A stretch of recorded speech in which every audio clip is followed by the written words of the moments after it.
Yeah, we got spoilers in this one. Last year, I uploaded a video about The Boys Fall from Grace. It's not required viewing for this one, but I will be referencing it here and there. I signed the main body of that video off with the statement that in the show's first season, the writers had sought out to challenge the audience, but by season 4, they've largely given up on even trying to challenge themselves. Unfortunately, this is doubly true for season 5, but if you're even passingly familiar with the show, you've probably heard all about it by now. The series' final run has a comparable IMDb Bro score to Game of Thrones ending. Is it deserved? I don't know, I haven't watched Game of Thrones, but what I can say is that this final season is not very good. There are some good moments here and there. The legend's pretty great, Frenchie's final remark is super solid, and I really like Homelander's death. He goes out in the exact way that he deserves to. It answers the question of take away your powers and what are you left with pretty fantastically.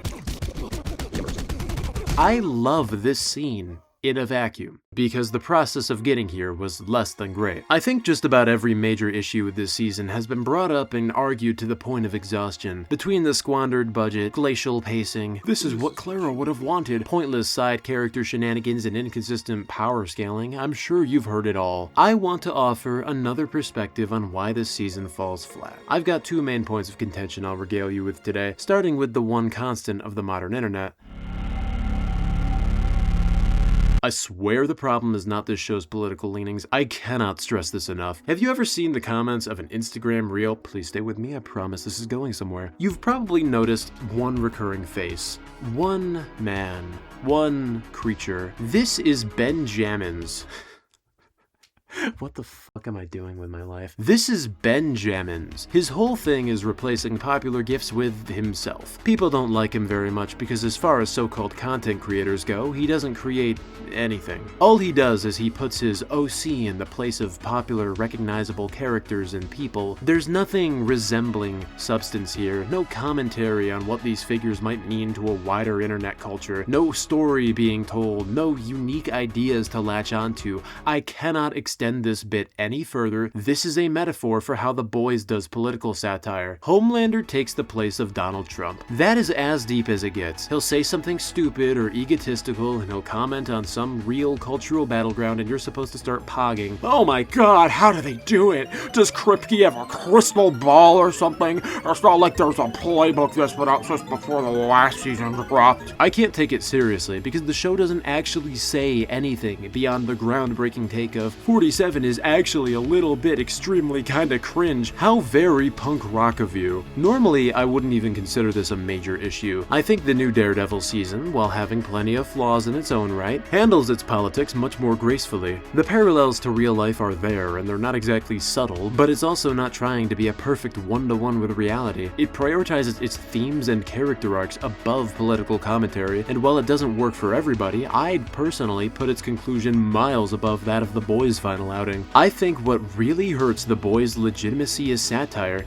is how it misses the very mark it set for itself in seasons past. It is established in no uncertain terms as far back as season 2's premiere that Homelander is not the source of the world's ills. He is merely a byproduct of systems far more vast than he can comprehend. Yes, the status quo has shifted a little bit since then, but that doesn't change the fact that he's still just one soup. Corruption is not original to him.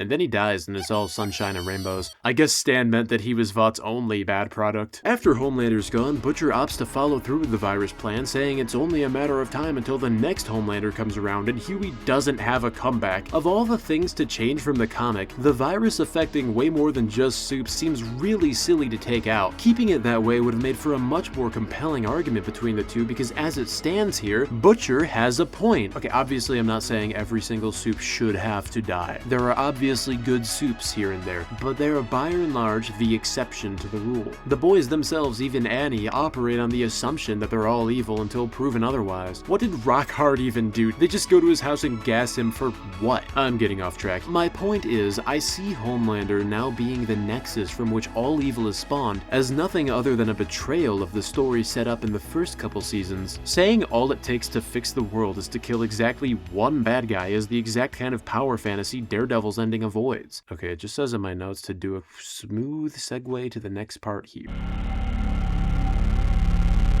Last year, I called Black Noir's death in Season 3 the moment the show died for me. It encapsulated the biggest issue I'd have with the show going forward, an issue I will explain in a moment, but first, let me ask you a question. Have you ever, in your life, told a joke? For all the whimsical willies who said yes, you're probably familiar with the principle of setup and payoff. A horse walks into a bar. The bartender points at him and yells, "Hey!" The horse says, "Buddy, you just read my mind." We have the setup and we have the payoff. It is simple. It is a structure that is tried and true. It works. Tell me, Season 1, Episode 4, Flight 37. You watch this in 2019 and you say, that's a really bad thing Homelander did right there, and if I were in his situation, I would do something different out loud so the people around you know that you don't agree with him. In Season 2, it's revealed that there is a recording of that incident. It's used as the smoking gun that kicks Homelander into submission because he's afraid of what'll happen if it gets out. In Season 3, Landhomer gets threatened with it, so he threatens to go nuclear. Question for the class. Does this not satisfy the definition of setup? So tell me, dear viewer, what is the payoff for Flight 37? Homelander is about to go ape, and then Sister Sage is like, hey, maybe don't. So Vought spreads misinformation on the internet, and then it is never addressed again. What a great payoff. Truly, I feel rewarded for sticking with this show from day one. People who like this season don't even defend this scene on its own merits. They just look at you like this and go, Epstein files. I understand that it is not realistic, especially in today's climate, for exactly one piece of evidence to immediately destroy somebody in power. However, just completely shafting what was up to this point one of the biggest hooks for the story is something you should only do if the alternative you present is more compelling, which I frankly don't believe it is. Seriously, is this the payoff that Kripke and his little cripplings had planned since Season 1? How am I supposed to take this as anything other than the show looking me in the eye and calling me a fool, an idiot, a troglodyte, a moron for being invested in its own story? It's not even that I'm against the video not being the sole source of Homelander's downfall. Let it be a domino that helps swing public perception away from him, alienating him from the love he so desperately seeks after from anyone outside of his own dwindling base. That would make for not only a better real-life parallel, but also a better story. I swear, you can pitch a better story just by asking basic questions about the world. Whoa, I'm gonna stop me right there. I kinda go off the rails in this next segment where I rip the show's abysmal world building apart, but I wanna make it clear before we get too far into it that this isn't what ruins the season for me. It's just not doing it any favors. A big Yahoo cameo would not save Season 5. I want you to remember with everything I say for the rest of the video that the problem with the boys' world building isn't that we're not getting more sick, twisted analogs of real life figures, but rather it's that we just see the ones we get and we hear celebrities be name dropped, but nothing is ever said beyond, hey, don't you recognize this person? This is a thing real people say. Isn't that just crazy? Actually, Benjamin's tier parody. It stems from the same issue as Black Noir's death, as the Gen V kids' potential contribution to the plot, as Flight 37's potential fallout, as Butcher's potential villain arc, as Homelander's potential snap. As far back as Season 3, the writers for this show have been utterly afraid of following through with nearly anything they set up. Imagine if Infinity War ended with Thanos getting the gauntlet and just threatening to snap his fingers, and then Endgame is just him on a TikTok live edging the audience all, ooh, I'm really gonna do it. I'm gonna do it this time. Watch me. I'm totally gonna do it for real, actually, genuinely for real. Also, I am the real God. And then he dies the exact same way. That is Homelander in Season 5. With all that out of the way, here's a bunch of debatably tasteful dunks on the world building of the boys. Cheers. Yummers.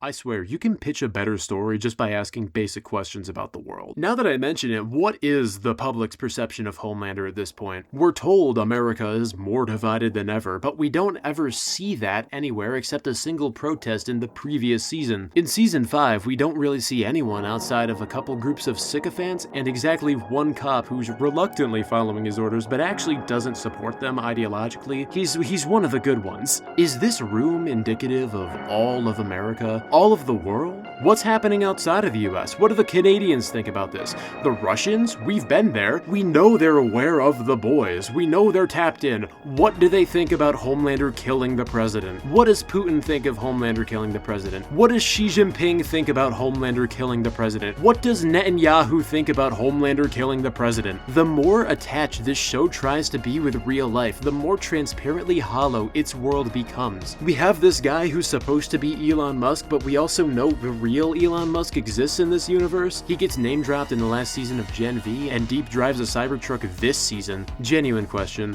What does Elon in universe think of this guy? How much does he love Homelander in relation to his sexuality? Did Elon ever try to get Compound V? Did any billionaire? Surely Stan would have heard quite a few offers. How tight is Vought's grip on the scientists that they've never once been poached? Sure, they could just send a hero to murk any and all competition, but I doubt that would stop some of these guys. We've seen time and time again that Vought's security, even with superheroes on payroll, is not airtight. Surely somebody with more resources than an abandoned restaurant would be able to leak something. Okay, I know a lot of my commentary has a sort of ironic undertone to it, but I want to make it clear that I'm being completely stone cold dead serious when I ask this question.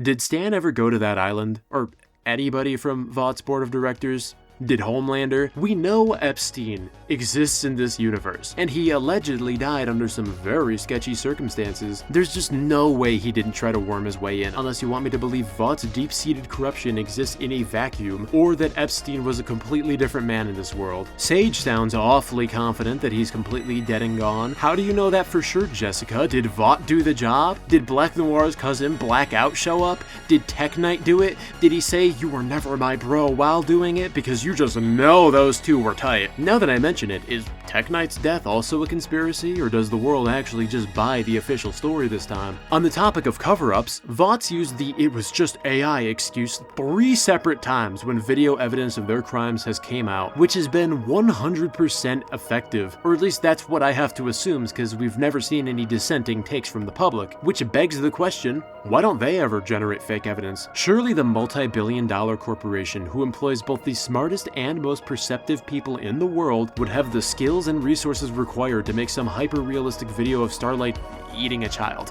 Why was their whole Machiavellian scheme just to fuel boring culture war stuff when they have all these resources at their disposal? Why is the most substantial deep moment just him killing a LARPer on the set of the Fresh and Fit podcast? Is Samuel L. Jackson Shark really Kevin's gripping storytelling potential you didn't want to squander by killing him at the natural conclusion of his arc? Could they not come up with some way for Vought to cover up his death? What if Starlight killed him right there and Noir caught it on his body cam? What if that moment is released to the world out of context, or better yet, with doctored context that makes her look way worse? Think those AI time traveler vines from like a year ago, or like, was that 2 years ago? I don't know, time is a flat circle. It becomes this whole subplot of Vought pretending to have respected him the whole time. His fake wife shows up and fake cries on his casket at his super extravagant memorial service. He cares so much about the environment. As we pan across the crowd drinking out of single-use plastic cups, they cremate him on the spot, pyrotechnics and fireworks go off. We zoom out to see a comical amount of smoke coming from the arena as you faintly hear the audience coughing. This would probably be cheaper than Samuel L. Jackson Shark. What really gets me about Season 5 is just how unremarkable it is. I can't think of anything that's happened here that hasn't been done better somewhere else. If you want to see a dark and heavy superhero adjacent show where a small crew of underdogs takes on an all-encompassing authoritarian with seemingly infinite resources, watch Daredevil. That premise kind of describes most hero-themed shows if you boil them down, but the other ones don't have bullseye in them, so they are inferior.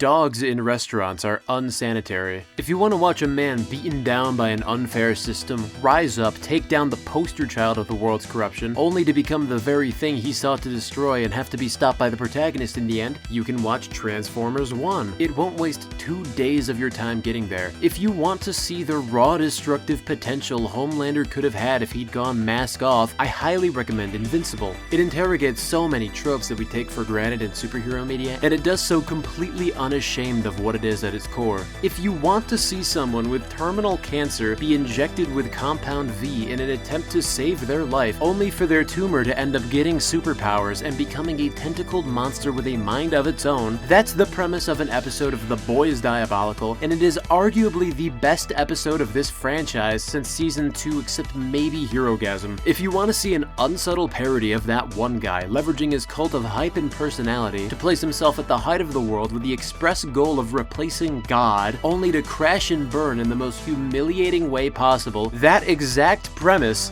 is executed better in Has Been Hotel. This show is absolutely not for everyone, or even most people. It has a similarly juvenile sense of humor to the last couple Boys seasons I don't really vibe with. Nobody fucks my son but me. It's fuck you up, Dad. Wait, what did I say? I wouldn't call the show particularly good, but season 2's villain almost convinced me that it was. Vox is such a presence. He has the exact same arc as season 5 Homelander, but without the whole Soldier Boy V1 side quest, so the narrative remains almost entirely focused around his machinations. This goofy TV guy manages to feel like a substantially bigger threat than Homelander, even in his so-called ultimate form. I think the moment I really knew The Boys was washed had nothing to do with the show itself. Last summer I saw James Gunn's Superman in theaters, and it was such a refreshing experience. As much as I love me a dark, brutal deconstruction of superhero media, I'd be lying if I said it still felt fresh. Even Superman himself got the edgelord treatment, so when Corn Sweat hit the big screen in the not-so-big 25, it just felt good. The most sincere, hopeful, unapologetically superhero movie even manages to satirize politics better than the show whose entire mission statement is to be political satire. Superman is unironically more punk rock than The Boys. It's so sad that I can actually say that. Getting those thoughts together and writing it down is one thing, but saying it out loud, man.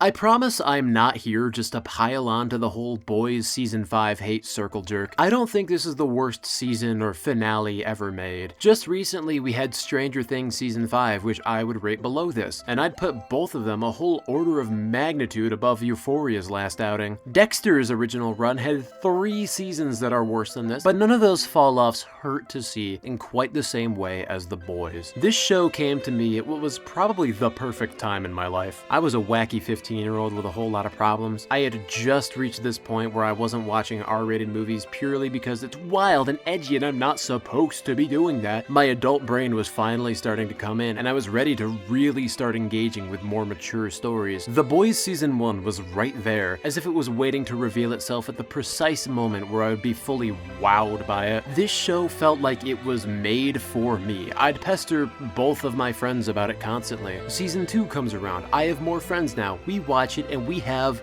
fun. Y'all remember Homebanger? He became the face of this nonsensical inside joke between my pals and I. It's my buddy Matt's birthday. I get him a cameo video from Homebanger himself, and he even says the thing, Derek must be eliminated. Fast forward to season 3, I am locked in. It's opening night, I'm on my senior trip, we're in some hotel in the middle of Baltimore, I don't care. I'm with 2 of my homies, one was a fan of the show like me, and the other was Austin. The room had 2 beds, he slept on the floor, he's chill like that. He brings his Xbox, so we watch the premiere on that. He microwaves a burrito and that awful artificial sausage smell just fills the room right as that scene comes on. This man sits down to face the screen. Okay, he wasn't looking at the screen when he microwaved it. Like, he's looking at the microwave, he takes the burrito out of it, turns around like a full 180 degrees as the guy in the show drops his pants, and then he walks over to his spot, he sits down, and then turns around for some reason, right as the money shot comes up.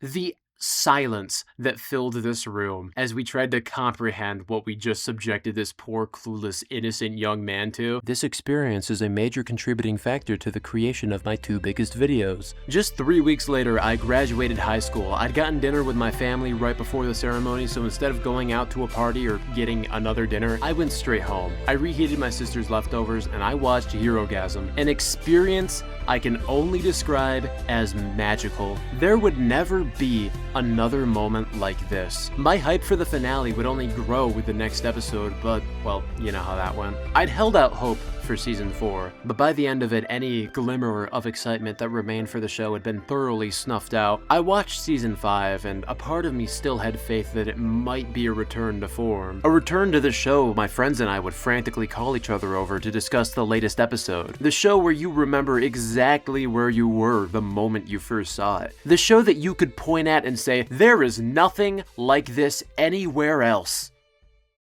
Instead, we got rage bait for one guy specifically, so that's cool, I guess. Dog, I just got a text from some unknown number. It just says, come outside. Oh my gosh, it's Homelander from The Boys.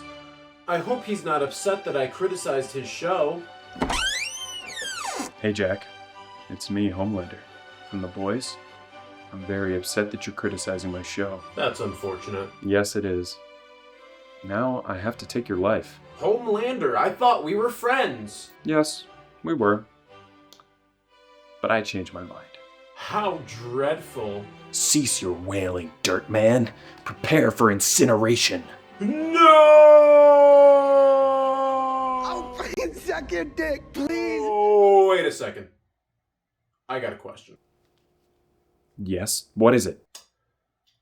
If Butcher accepted your offer, would you be called Domelander? When your hair started turning gray, were you scared you were going to be called Oldlander?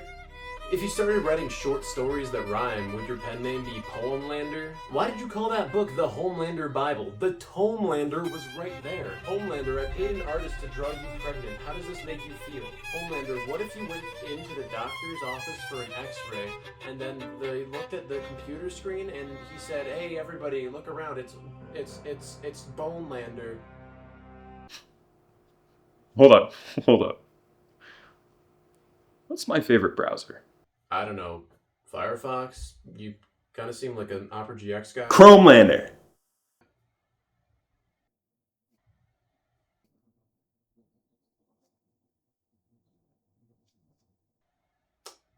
I think I'm gonna leave. You should probably do that.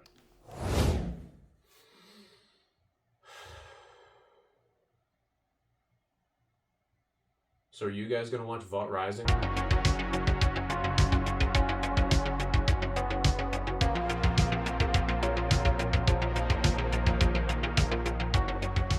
You got the extra whipped cream in there, huh? Yeah. Yum.